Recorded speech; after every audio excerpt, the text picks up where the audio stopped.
Bismillahirrahmanirrahim. Assalamualaikum warahmatullahi wabarakatuh.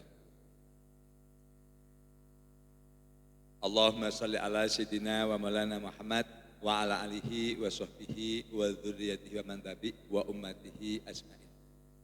Rabbi zidni ilma warzuqni fahma, Rabbi shrah li sadri wa yassir li amri wa hlul 'uqdatam min lisani yafqahu qawli. Amin ya rabbal alamin. Kepada hadirin peserta kuliah ilmu kesehatan hewan dan peternakan di Mayer Laboratories yang saya hormati, yang dirahmati Allah SWT. Pada kesempatan hari ini, hari Jumat tanggal 7 Februari tahun 2025, saya Dr. Muhammad Burhan akan menyampaikan materi pengobatan penyakit LSD pada sapi dan kerbau. Judulnya itu Pak Apik ya, pengobatan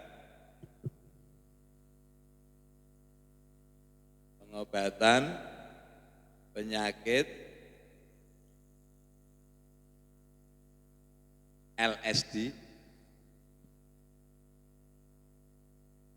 pada sapi dan kerbau. Karena LSD ini memang menyerangnya pada sapi dan kerbau. Sebenarnya ada di kambing domba. Itu yang namanya katakanlah ORF itu ya LSD ini kalau di kambing domba. Paham? Jadi yang namanya ORF itu ya LSD sebenarnya. Ya, karena sama-sama pox virus, sama-sama virus cacar. Itu sama-sama cacar, paham ya? Jadi sebenarnya kalau lato-lato itu karena bentuknya ya. Tapi kalau nama sesungguhnya itu mah cacar itu. Cacar kalau pada kambing domba, khususnya kambing. Kalau domba sama kambing itu tingkat kejadiannya tinggi kambing. Itu yang mulutnya terjadi nodul itu yang namanya ORF. Kalau pada kambing domba itu ORF, kalau pada sapi kerbau itu LSD, lumpy skin disease, bentol gitu ya. Nah, dan lumpy skin disease ini sebenarnya pertama kali terjadi itu di Afrika, Zimbabwe Afrika ya. Nah, di sekitar di Afrika, Zimbabwe itu Afrika. Kemudian ya tahun 1945 sampai ke Eropa, ke Asia. Kemudian muncul lagi marak itu kan sebenarnya di tahun awalnya kalau di luar negeri tahun 2019. 2019 itu di daerah kalau bangsa India, Pakistan, India, Asia apa namanya? Nah, Asia Selatan itu di situ. Nah, kemudian di Indonesia itu kan muncul di 2023 pasca PMK 2002, kemudian langsung diikuti LSD. Kalau di Jawa ini pertama kali munculnya sebenarnya di daerah pantai selatan, yaitu di daerah Banyu Cilacap. Cilacap itu real, Cilacap betul berjalan-jalan sampailah sampai ke Jawa Barat. Itu awalnya dari mana? Pelabuhan Cilacap. Kalau kemungkinan ya karena pelabuhan Cilacap itu tempat turunnya, dermaganya turunnya sapi BX dari Australia ya, kemudian dari Australia menurut saya, dari Australia. Tapi ini saya nggak akurat ya, menurut saya karena itu Cilacap itu tempat turunnya, karena Indonesia nggak ada sebelumnya, LSD itu di Indonesia tidak ada, jadi baru muncul pertama kali ya tahun 2023. Apa? Nah itu, kemudian jadi kalau menurut dugaan saya dua, jadi dari India bersamaan dengan karena di tahun 2022 akhir itu sudah muncul di Riau. Jadi bersamaan dengan impornya Jokowi daging dari India, munculnya PMK, saya itu munculnya LSD karena virus sama dari daging itu, dari daging beku. Jadi kalau menurut saya dugaan saya, jadi Cilacap itu kan tidak hanya transitnya sapi BX, jadi termasuk impor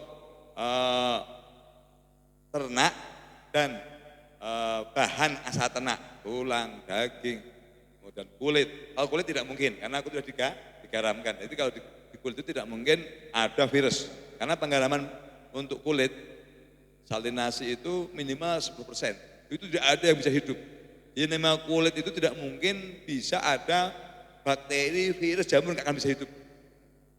Kecuali sudah jadi kulit kita pakai. Kenapa? Udah disamak, udah nanti jaringannya baruan itu, paham nggak? Dan itu hanya nempel, tidak memakan kulit, udah paham nggak? Dan garamnya udah hilang kan tuh, garamnya udah hilang, udah nggak asin kan kalau kita makan, sudah tidak asin gitu ya. Tapi kalau saat makan itu nggak mungkin. Nah, itu jadi sejarahnya biar tahu Bapak Ibu semua. Jadi sejarahnya itu seperti itu. Jadi pertama kali ditemukan tahun 1929 di Afrika Zimbabwe. Kemudian muncul sekitar tahun 1945 di Asia, Eropa sudah menyebar. Kemudian muncul lagi tahun 2019 di sekitar Asia Selatan ya. Asia Selatan, Pakistan, Bangladesh, India. Kemudian di Indonesia baru tahun 2023. Kenapa? Karena beda. Jadi sama-sama virus tapi istilahnya subtipe serotipenya berbeda. Yang di kambing domba sama di sapi itu berbeda. Beda sampai MK. Paham ya? Jadi kalau namanya ORF kalau di kambing domba, kalau di sapi sama kerbau itu namanya LSD atau Lumbey Skin Disease. Jadi terus saja Bapak ini Bapak ya, Lumbey Skin Disease. Ini benjolan kulit, penyakit benjolan kulit. Penyakit benjolan pada kulit. Nah, kemudian penyebabnya adalah virus pox virus. Jadi penyebabnya adalah pox. Pox itu cacar. Penyebabnya adalah pox virus. Memang pox. Penyebabnya adalah pox virus. Di ayam juga ada pox virus. Pada dia di ayam telurnya pox virus. Ini pox, penyebabnya adalah pox virus. Nah, nah, makanya itu yang di ayam juga nggak bisa ke sapi. Ini tidak zoonosis, tidak menular kepada manusia. Jadi kalau genus itu apa ya? Genusnya itu Caprivirus, Caprivide. Jenisnya poxvirus. Jadi kemudian vektor, ada vektornya, ada pembawanya. Itu adalah serangga, nyamuk, di arthropoda adalah lalat, kemudian caplak, tungo, semuanya menggigit tubuh sapi, kerbau itu pembawa LSD. Paling rentan mana sapi sama kerbau? Kerbau. Sapi sama kerbau itu lebih rentan kerbau karena kulitnya lebih tipis. Kenapa kok kelihatan nyalami sapi? Karena populasi kerbau sedikit. Tapi sebenarnya kalau seandainya populasi kerbau ini banyak, paling rentan adalah kerbau. Jadi ini hanya kalau ini kan menyerang segala umur. Apa yang paling menonjol? Manajemen. Yang manajemennya paling bagus dari LSD. Terutama kebersihan, sinar matahari, ya, sama sirkulasi. Kemudian pakan diisi.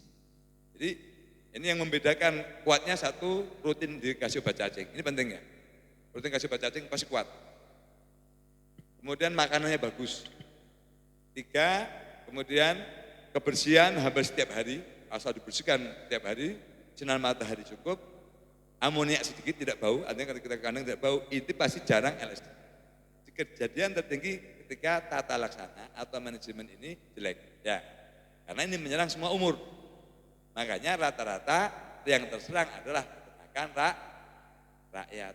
Kalau di BX jarang, PMK jarang, karena pakannya bagus. Jadi bagus, rata yang melihara insinyur, rata-rata hampir semua. 10 mereka insinyur. Jarang, kalau benar, feedlot itu bukan, mohon maaf, feedlot berhasil itu bukan karena program pemerintah, karena dia memang secara internal, dia company. Dia karena isinya orang-orang pinter, makanya bagus itu aja. Jadi LSD, PMK rata-rata menjangkit peternakan sapinya kurus-kurus, jelek udah. Pengap, kalau semuanya dulu pengap biasanya. Itu kata peternakan rakyat. Kata ya, jadi vektor udah ya, vektor udah. Kemudian jelek klinisnya. Nah, masa inkubasi dulu. Masa inkubasi kurang lebih ini mah cepat juga. Ini kurang lebih cuma 2 sampai 7 hari, menular cepat sekali. Jadi apa? Ini penting ya, masa edukasi 2 sampai 7 hari. Kalau teori mah sampai 33 hari, itu bisa. Jadi contoh teori itu gak salah. Contoh sampai 33 hari, 21 hari itu ada. Jadi contoh ada 1 ekor, ini sudah infeksi. Ini sudah 33 hari, sudah seminggu tidak, 2 minggu tidak. Ternyata setelah sebulan terinfeksi, itu begini. Jadi ini kan LSD ini seminggu itu kan dia kan peak, terus dia. Ini LSD itu cukup lama. Seminggu itu dia masih bisa demam, naik turun, bentuknya mulai berkembang. Ini kalau nggak diobatin ya, tapi ya, bisa nggak diobatin ya, sampai seminggu. Nah nanti seminggu ini abatnya nggak diobatin, kalau yang imun tersebut kesembuh ya, nggak sembuh ya bentuk-bentuk parah seluruh tubuh. Nanti diikuti sama batuk pilek. Benar nggak Mas Raka? Diikuti sama batuk pilek yang warnanya kental. Warnanya kental. Ini diikuti sama batuk pilek. Nah itu kemudian nanti pecah. Bentuknya membesar kan? Pecah. Menjadi keropeng. Bolong. Kalau nanti pas ketemunya di dekat selangkangan sini, sobek. Sampai mengelupas, bisa mengelupas. Kelihatan dagingnya. Kenapa? Karena di situ terjadi bukan abses, udema. Udema itu timbunan cairan pada daerah longgar. Jadi terutama ini kan longgar yang seputan itu kan longgar, yaitu udim. Itu kalau di situ luka, nanti pecah. Dan itu akhirnya kan masuk lalat, belatung dan sebagainya, itu mengelupas. LSD itu rata sampai mengelupas yang tidak diobati dan efektif. Makanya mohon maaf ada peternak, dia mah dikasih obat gak mau, pakainya pakai kencur, jahit, yang ngelupas. Kadang-kadang mohon maaf, jadi peternak itu gini ya, peternak itu kalau mentang tua, kalau yang sombong itu dia nggak mau terima ilmu. Karena pengalamannya, tapi kan suruh ilmiah kan harus ilmiah. Kalau jahe oke lah, jahe, karena panas. Tapi kalau misalnya katakanlah temulawak nggak pas di situ kan ya. Kalau masukkan mulut juga bisa, tapi jadi kadang-kadang, tapi ya nggak apa-apa, yang penting kita menyampaikan. Yang mau gimana juga ilmu itu kan diteliti, tidak mungkin salah. Kalau pakai itu nggak bisa, kalau pakai jahe, kencur apa ya, nggak bisa. Melupas aja sobek gitu Pak ya. Nah, ya sembuh. Mau seiring waktu ya sembuh. Kalau nggak mati ya sembuh kan? Ada sembuh. Paham ya? Karena ada peternak-peternak yang konvensional terutama dari Jawa. Mohon maaf ya, dari Jawa Tengah. Itu ada yang memang kolot, dia tidak mau menggunakan obat, pakainya tradisi. Itu bisa dibilang sombong karena tidak mau menerima ilmu. Nah kemudian berikutnya adalah sampai apa tadi? Masa edukasi ya, jadi masa edukasi 2-7 hari. Nah penularannya lihat apa? Sama, terbangnya lalat, nyamuk, makanya harus di-focking. Nah, kemudian apa? Material yang membawa virus, pecahan keropeng. Karena kalau diobatin itu pecah itu. Kalau nggak diobatin itu menjadi pecah dalam nanti ada titiknya gitu. Dan keluar benana yang suspek tadi. Nah, itu dari itu keluar virus. Kemudian ingus. Jadi ingusnya. Kemudian dari cairan mata. Kemudian dari feses. Jadi air kencing karena septisemia. Jadi semua material, semua zat atau benda, cairan apapun yang keluar dari tubuh itu membawa virus. Bertahan berapa lama? Sampai kurang lebih 1 bulan, 33 hari dia bertahan. Nah, makanya tadi saya sampaikan ini. Jadi ini namanya kuat sehat karena suatu saat ini rendah dari tubuhnya. Nah, karena ini masih dia sudah sembuh, 7 hari sudah sembuh, tetapi karena masih membawa masih membawa virus di dalam material, itu akhirnya ini tertular. Tadi kuat karena ada imunitas. Nah, akhirnya dia menjadi baru tertular 1 bulan baru. Jadi artinya apa? Ini paling penting untuk wawasan. Jadi artinya dalam satu kandang itu ketika udah ada 1 ekor yang kena LSD, itu punya potensi selama 1 bulan untuk tertular. Paham? Dengar Mas Laka? Jadi jangan tenang-tenang. Jadi makanya setelah itu harus desinfeksi. Paham ya? Jadi ini punya cocok Mas Laka dengan ini punya resiko masih 1 bulan untuk tertular.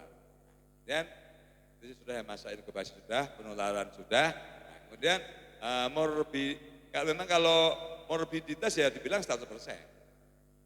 Angka kesakitan ketika 1 terinfeksi ya semuanya punya potensi sekandang itu kena. Tidak bisa 10%, 20%. Kalau kematian memang 10% kematian. Matinya 10%. Dari apa? Demam. Matinya ini dari demam. Matinya ya. Demam tinggi. Jadi matinya bukan karena keropengnya, tapi karena demam. Makanya paling penting obat aja. Kemudian setelah itu gejala klinis.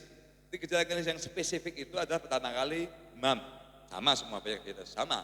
Suhunya 41 derajat Celcius. Cuma bedanya kalau nanti ini spesifiknya di sini, di mata. Kalau PMK kan di mulut, hipersalivasi. Ini dia ngiler banyak ke PMK. Kalau itu enggak di mata. Matanya nangis. Keluar banyak cairan sama keluar dari hidung, tapi bukan infeksi pernafasan.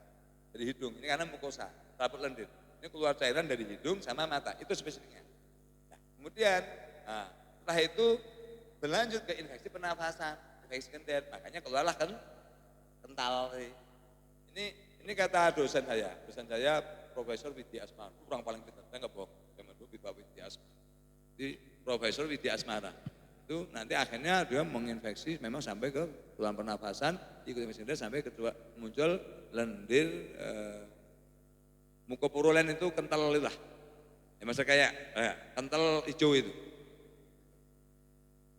Kemudian ada benjolan pada limpa glandular. Di benjolan di sini, benjolan di namanya periskapa. Di depan sini satu, sama di belakang satu. Ini satu. Ini kan tahu nggak? Sini itu ada benjolan di sini. Kalau manusia juga sama, depan kaki ini ya. Ini ada benjolan limpa glandular, ini juga ada sini. Kalau bengkak, pasak kita ada ini. Ini limpa glandular bengkak. Tapi yang spesifik kemudian jadi nanti ini limpa glandular yang bengkak. Kemudian gejala dari spesifiknya adalah mulai muncul bentol-bentol kecil 1 cm sampai 2 cm, nanti lama membesar di daerah leher, daerah perut, sama mungkin di beberapa ekor, daerah yang kurang jaringannya, yang bulunya sedikit. Makanya yang paling sering itu adalah kerbau. Kerbau itu karena apa? Tipis kulitnya. Makanya kalau nyuntik apa itu berdarah pasti kerbau. Nyuntik apa itu berdarah aja kerbau itu, nyuntik apa itu. Nah, kemudian ini kalau bunting karena saking panasnya ini kan lama. Kalau PMK itu 3 hari, kematiannya tinggi. Kalau ini panasnya, demamnya bisa sampai 7 hari. Makanya kalau penyuntikan benar-benar harus 3 hari itu benar. Tapi kalau 3 hari disuntik nanti turun. Selama dengan menggunakan ini, dengan virusid LSD. Tapi kalau hanya permanas nggak akan bertahan 7 hari. Karena virusid LSD ini membunuh virusnya. Ini membunuh virus. Kalau yang kalian kan hanya menggunakan panasnya, virusnya nggak mati. Contoh disuntik penurun panas sama antibiotik, ya dia hanya menghilangkan panas sama menghilangkan infeksi sekunder. Tapi virusnya, kalau ini enggak. Kalau virus LSD ini membunuh virus, 3 hari ya virusnya habis. Akhirnya apa? Keuntungan daripada ini Bapak Ibu semuanya adalah tidak bertahan 33 hari. Jadi kalau itu sembuh, kemudian yang di lapangannya disemprot dengan desinfektan, artinya tubuh hewan itu sudah tidak menularkan, paham nggak? Untungnya ini poinnya produk Maya di situ. Jadi ini membunuh virus di dalam tubuh sapi atau kerbau sehingga dia tidak carrier lagi untuk menularkan kepada hewan lainnya. Ini keuntungan. Tapi yang lainnya sembuh, tapi dia masih membawa. Paham ya? Nah, jadi saya ulangi ya, gejala klinis muncul bentol-bentol. Tadi lakrimasi keluar cairan dari mata, dari hidung, kemudian bentol-bentol daerah leher, daerah perut, leher pertama kali bentol-bentol, kemudian ya nanti perut, kemudian nanti daerah ekor yang sedikit bulunya, selangkangan, makanya bisa sobek itu selangkangan, itu LS. Nah kemudian udim itu timbunan cairan pada kaki. Nanti pada kaki itu dia ada, kalau dipegang, mbok pernah nemukan nggak Mas Raka? Pernah nggak? Pernah? Ada pernah ya? Itu kalau dibiarkan, itu akhirnya glombior sobek di situ. Jadi ada timbunan dan kalau mekanismenya karena panas tadi. Terjadi gangguan keseimbangan cairan tubuh. Itu mekanisme. Ya, akhirnya cairan tubuh itu mengumpul di daerah yang paling ya. Kemudian sudah ya berarti ya, gejala klinis sudah. Kemudian penanganan lingkungan. Ini pada saat LSD ini usahakan sapi yang terkena langsung diisolasi, diobatin dengan menggunakan virus LSD. Pengobatan dengan virus LSD satu obat saja, sehari 2 kali selama 3 hari. Ini cukup, nggak usah 7 hari.